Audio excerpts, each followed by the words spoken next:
Hi there, and welcome to this presentation on the Cerebral debugger.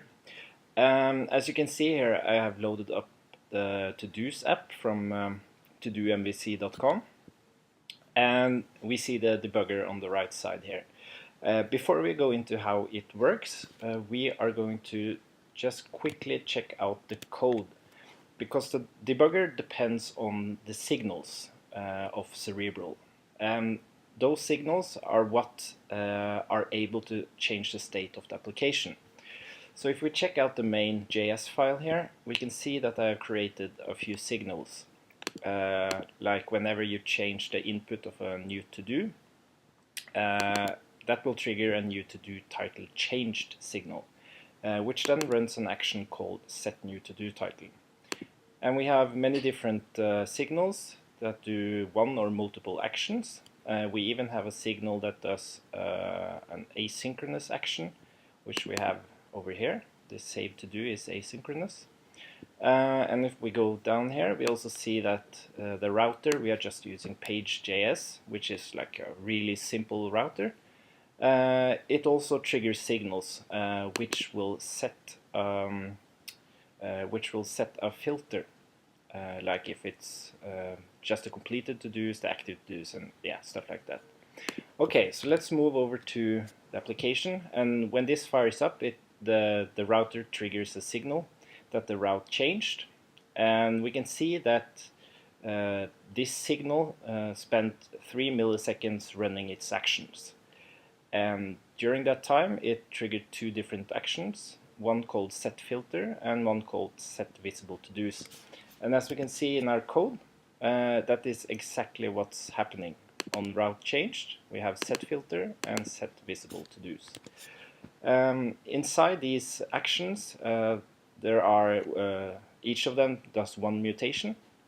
The first one does a set mutation on the filter state of the Cerebral, and it sets that value to all.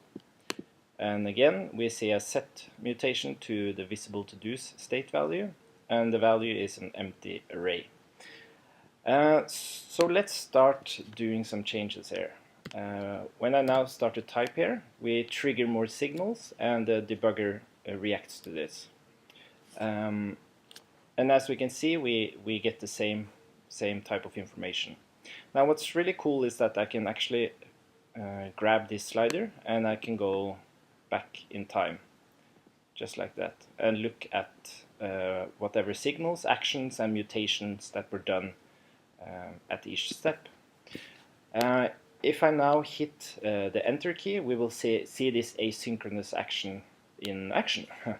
So let me hit enter now, and if we go down here at number 5, we saw that it was running an async action, and it keeps that information around. As you can see, it states that this action is asynchronous, and then we see the final action running here, which was a merge. So let's just see that once more. Yep.